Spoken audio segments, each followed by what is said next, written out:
अस्सलाम वालेकुम दोस्तों, क्या हाल है, कैसे हैं। उम्मीद है कि आप लोग खैरियत से होंगे। इस वक्त मैं वेटलैंड में हूँ। ये चिली का बहुत ही खूबसूरत स्पॉट है और यहाँ पे बहुत अच्छा वॉकिंग ट्रैक भी है, पानी भी है।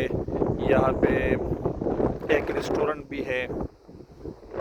इसके अलावा यहाँ पे जगह जगह बैठने की जगह भी है और आपको रेनबो नज़र आ रहा है।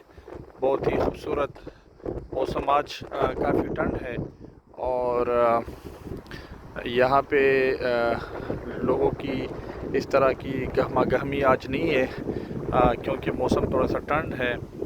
और यहाँ पे एक खूबसूरत बात यह है कि जगह काफ़ी खुली है और पार्किंग एरिया भी काफ़ी अच्छा है, ज़्यादा है। और कार पार्किंग का यहाँ पे कभी मसला नहीं हुआ मुझे कभी। और ये आप देख सकते हैं तेज़ हवा चल रही है इस वक्त यहाँ पे बहुत अच्छा। आज आप देख सकते हैं कि आज इस पॉन्ड में भी पानी काफ़ी ज़्यादा है।